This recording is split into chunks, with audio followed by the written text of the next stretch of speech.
بسم اللہ الرحمن الرحیم صلی اللہ علی حبیبہ محمد و آلہ وسلم لقد سمع اللہ قول الذین قالوا ان اللہ فقیر ونحن اغنیاء صدق اللہ العظیم وبلغنا رسولہ النبی الکریم الامین ونحن علی ذلک لمن الشاہدین والشاکرین والحمد للہ رب العالمین۔ محترم محتشم معزز سامعین، آج میں آپ لوگوں کے سامنے یہ جو آیت کریمہ پڑھنے کا شرف حاصل کیا ہے، اس کی وضاحت فرماؤں گا کہ اس کا پس منظر کیا ہے۔ ویسے تو یہ جو بات ہے کہ تحقیق سن لیا اللہ تعالیٰ نے ان لوگوں کی بات کو جنہوں نے کہا کہ ہم غنی ہیں اور اللہ فقیر ہے، معاذ اللہ۔ یہ ایسا جملہ ہے کہ دنیا میں کوئی بھی بد سے بدتر مسلمان نہیں سن سکتا، کوئی بھی گناہگار سے گناہگار مسلمان اس جملے کو نہیں سن سکتا، لیکن یہ قرآن پاک میں ارشاد فرمایا گیا ہے، تو میں انشاءاللہ اس کی وضاحت فرماؤں گا۔ نبی مکرم نور مجسم شفیع اعظم صلی اللہ علیہ وآلہ وسلم، آپ کے بڑے پیارے صحابی جناب سیدنا صدیق اکبر رضی اللہ تعالیٰ عنہ، آپ راستے سے گزر رہے ہیں، آپ کا گزر ہوا تو آپ نے دیکھا یہودیوں کی محفل لگی ہوئی ہے، تو آپ نے دیکھا کہ یار ان کو ویسے تو اکٹھا کرنا بڑا مشکل کام ہے، لیکن آج اکٹھے ہو کے بیٹھے نے تو کیوں نہ آج انہوں نے دو چار گلہ نہ کر لیے۔ تھوڑی تھوڑی پنجابی سمجھ لوگے نا۔ آپ نے فرمایا کہ انہوں نے اکٹھا کرنا تو بڑا مشکل ہے، لیکن کیوں نہ اج دو چار انہوں نے گلاں کر لویے، اج اکٹھے ہوئے نے۔ آپ نے فرمایا کیا میں آ سکتا ہوں؟ ویسے عمومی طور پر ہمارے ہاں محفل ہوتی ہے تو کوئی بندہ منع نہیں کرتا، وہ کہتا آئیں، وہ ساڑی محفل دی رونق ہی بدے گی۔ کہ آپ چلے گئے، انہوں نے کہا جی کدھر آئے ہو؟ آپ نے فرمایا یار تواڈے کول دو چار گلاں پوچھنیاں نے تے سچی سچی جواب دیو گے؟ انہوں نے کہا جی بالکل دیاں گے۔ آپ نے فرمایا اچھا، فرمایا منو اے دسو جڑی تواڈی کتاب ہے کیا او دے وچ آخر الزمان نبی دا ذکر ملدا ہے؟ انہوں نے کہا جی بالکل ملدا ہے۔ آپ نے فرمایا اچھا، فرمایا اے دسو کیا او دے وچ او دیاں کچھ نشانیاں بھی دسیاں گئیاں نے؟ انہوں نے کہا جی بالکل۔ آپ نے فرمایا ہن اس کتاب نو چک لو یا سر تے رکھ لو یا سینے نال لا لو، اے دسو کیا او نشانیاں میرے یار چ پائیاں جاندیاں نے؟ توجہ نہیں کیتی ہے۔ اب وہ خاموش ہو گئے، انہوں نے کہا جی اے گل ساڈا وڈا دسے گا۔ اور پتر جس ویلے بندہ پھس جائے نا پھر وڈے یاد آ جاندے ہیں۔ توجہ ہے میری گل دی طرف؟ آپ نے فرمایا کہ او نشانیاں کیا میرے یار چ پائیاں جاندیاں نے؟ او چپ ہو گئے، پھس رہے۔ انہوں نے کہا تو ساڈا وڈا وڈیرا دسے گا۔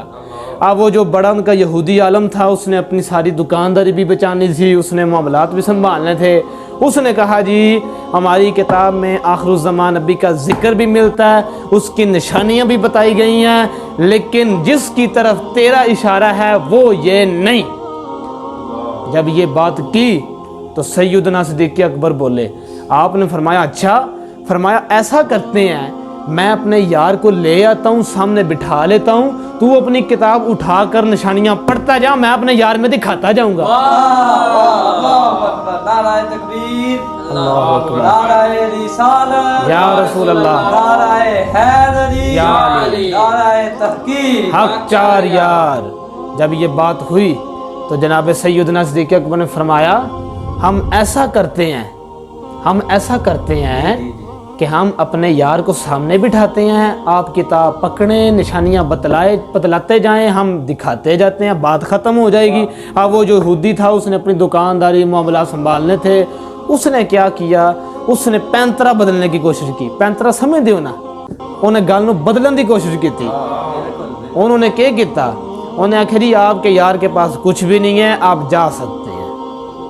اس نے نسانے کی بات کی، نسن دی گل کی تھی۔ آپ نے فرمایا تم کہتے ہو کہ میرے یار میں وہ نشانیاں نہیں ہیں جو تمہاری کتابوں میں ہیں، اللہ نے تو میرے یار کو اس سے بھی بڑھ کے شان عطا فرمائی۔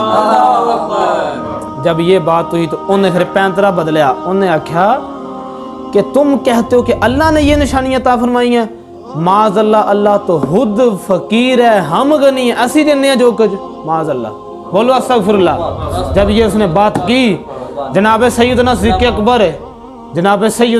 اکبر بات غور سے سننا، ہو سکتا ہے میری پوری تقریر میں اس سے بڑا جملہ ہی نہ ہو۔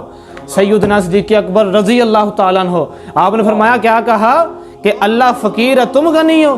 آپ نے پورا قوت صدیقی کے ساتھ اسے ایسا تھپڑ مارا انہوں نے مولوی مندہ کر کے رکھ دیتا. جب یہ بات ہوئی تو جناب سیدنا صدیق اکبر اٹھ کر چلے گئے. اب انہوں نے کہتا انہوں نے کہا جی ہم قبیلے والوں کو اکٹھا کریں گے, ان سے جنگ کریں گے. انہوں نے کہا بہتا سیاںا نہ بن, قصور ساڈا ہی ہے, قصور کوئی اساں ہی گستاخی کیتی ہے. جس ویلے اے گل ہوئی انہوں جنوں چنڈ پئی او اٹھیا, انہیں جا کے جھوٹا مقدمہ بنایا. چوری ہوگی نا 1000 دی تے 50000 روپے دی تے لکھوانی پیندی ہے. انہوں پتہ ہے کہ 5 تے پولیس نہ کھا جڑا 5 تے منوں لبے دا. اب انہوں نے کیا کیا جی, جھوٹا مقدمہ بنایا اور حضور کی بارگاہ میں چلے گئے. جا کر کہنے لگے جی حضور تسی آخری نبی ہو تے پھر فیصلہ کرو, تواڈے یار نے سانو تھپڑ ماریا. آپ نے فرمایا ذرا سال ہے صدیق نو آ لیندے, میرے یار نو آ لیندے تے پوچھ لینے ہیں. اب وہ بیٹھ گئے. جناب صدیق اکبر تھوڑی دیر کے بعد تشریف لے آئے. آ کر آپ نے جب دیکھا تو سارا منظر سمجھ گئے. اب وہ کہنے لگے جی صدیق آ گئے ہیں, اب دیں سزا ان کو. فرمایا صبر کرو. فرمایا صدیق تھپڑ مارا ہے نے؟ عرض کی یا رسول اللہ جی بالکل مارا ہے. آپ نے فرمایا ٹھیک ہو گیا. فرمایا یہ بتلائیں آپ کو نہیں پتا کہ ہمارا ان کے ساتھ معاہدہ تھا, آپ نے کیوں مارا ہے؟ جناب سیدنا صدیق اکبر نے بڑا کمال کا جملہ کہا, کوئی بندہ خاموش نہ رہے. آپ نے فرمایا سونیا اسی تیری گستاخی برداشت نہیں کردے, انہیں تے پھر خدا دی کیتی ہے. کوئی اسی سرکار تواڈی گستاخی نہیں سن دے تے انہیں تے پھر خدا دی کیتی ہے. میں سونیا اسی تیری گستاخی برداشت نہیں کر سکتے. سونیا تیری گستاخی برداشت نہیں کر سکتے, سب کچھ لٹا سکنے ہیں لیکن خدا دی پھر کس طرح کر سکنے ہیں. بزرگ فرماتے ہیں جڑا بندہ عاشق مصطفیٰ ہوتا ہے نا, عاشق مصطفیٰ ہوتا ہے, وہ اس سے بھی بڑا عاشق خدا ہوتا ہے. یہ نہ کو سمجھنا کہ سینے وچ عشق مصطفیٰ ہوئے تے خدا دا عشق نہ ہوئے. نہیں, جڑا بندہ حضور نال عشق کردا وے انہوں خدا دا عشق لازمی ہوندا وے. اب سیدنا صدیق اکبر نے یہ بات کر دی. اب اس نے کہا کہ یہ جھوٹ بول رہا ہے. آپ نے فرمایا بہتا سیاںا نہ بن, گل اونج ہی ہے تے رہی گل سزا دی, جی میں میرا یار آکھے گا میں اونج ہی کر لاں گا. جناب سیدنا صدیق اکبر رضی اللہ تعالیٰ عنہ آپ بیٹھے ہوئے ہیں. سرکار نے فرمایا صدیق گواہ نہیں ہے, سزا کے لیے تیار ہو جاؤ. پتہ کون سی سزا ہے؟ فرمایا جی بالکل, ان النفس بالنفس والعین بالعین والانف بالانف والاذن بالاذن والسن بالسن والجروح قصاص. فرمایا سونے جی میں تو چاہے گا کر لاں گے. اب فرمایا کہ ٹھیک ہے تم تھپڑ مار لو. صدیق آ رہے ہیں. جناب صدیق اکبر آگے بڑھے, وہ تھپڑ مارنے کے لیے آیا. اب اس نے کیا کیا, اس نے ذلیل کرنے کی کوشش کی. اس نے کہا جی اس نے مجھے سب کے سامنے تھپڑ مارا ہے, میں بھی اسے سب کے سامنے تھپڑ ماروں گا.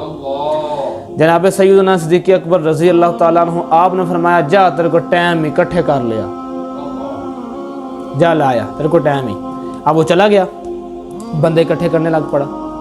صدیق اکبر بیٹھے ہوئے ہیں باتیں کر رہے ہیں. میں تھے گل کر لیں گا ذرا توجہ کر رہے. میں نے کہا صدیق یہ بھی کہہ سکتے تھے کہ سونے میں تواڈے نال اینیاں قربانیاں دیتیاں کہ میرے پاس اینی جی گواہی قبول نہیں ہے. یہ سوال تو بن سکتا تھا نا جی, ہمارے ہاں کوئی ہوتا نا وہ کرتا سوال, کوئی آپ یہ سوال کر سکتے تھے کہ تواڈے نال میں پتہ نہیں کتھے گیا, ہجرت دی رات میں تانوں چک کے لے گیا, میں اپنی بیٹی دا تواڈا نکاح کیتا, میں بلال نو آزاد کرایا. یہ باتیں کر سکتے تھے کہ میرے لیے اتنی سی گواہی نہیں, لیکن یہ شرع کا حکم تھا, شریعت کا حکم تھا کہ گواہ نہیں ہے تو پھر کیا ہے, پھر سزا ہے. اب جناب سیدنا صدیق اکبر نے یہ سوال کیا. میں نے کہا آج کسی کے جوان بچے ہوں تو وہ حج کے لیے نہیں جاتا, عمرے کے لیے نہیں جاتا, وہ کہتا ہے میرے بچے جوان ہیں. اور صدیق اکبر تو وہ ہیں جوان بچے چھوڑ کر حضور کے ساتھ ہجرت کی رات نکل پڑے. یہ صدیق اکبر ہیں. اب وہ بندے اکٹھے کر کے لے آیا, دیکھا تو صدیق باتیں کر رہے ہیں حضور کے ساتھ. فرمایا آ گئے ہو؟ جی میں آ گیا. فرمایا ٹھیک ہے تھپڑ مار لو. جناب صدیق اکبر اٹھے اور بڑھے, اس کی طرف بڑھے. اب وہ تھپڑ مارنے کے لیے آیا. اللہ تبارک و تعالیٰ نے فرمایا جبرائیل جلدی کر, اگر کوئی گواہی دینے کے لیے نہیں ہے تو رب گواہی دے گا اپنے صدیق کی. اللہ نے قرآن کی آیات نازل فرما کے صدیق کے حق میں گواہی قائم کر دی. اس کا مطلب یہ ہے کہ صدیق وہ ہیں جن پر رب الزام لگنے ہی نہیں دیتا۔ سادے دے لفظاں میں گل کر رہے ہیں، اللہ نے قرآن دی آیات نازل فرما دیتی، میں اتھوں ہی گل شروع کی تھی، اتھے لین دی لقد سمع اللہ قول الذین قالوا ان اللہ فقیر ونحن اغنیاء۔ فرمایا محبوب انہیں فرما دیجئے تحقیق سن لیا اللہ نے ان لوگوں کی بات کو جنہوں نے کہا ہم غنی ہیں، معاذ اللہ اللہ فقیر ہے۔ میں نے کہا خدا صدیق کے حق میں گواہیاں قائم کر رہا ہے، اس کا مطلب یہ نکلا جو بندہ صدیق اکبر کو رسوا کرنا چاہے، ذلیل کرنا چاہے، اللہ تعالیٰ فرماتا ہے کہ میں اس صدیق کے حق میں گواہیاں قائم کر کے جو صدیق کو ذلیل کرنا چاہے، فرمایا میں اس کے خلاف قرآن کی آیات، اس کے خلاف قرآن کی نص وارد کر کے میں اسے تو ذلیل کر سکتا ہوں، اپنے صدیق کو کبھی ذلیل نہیں کر سکتا۔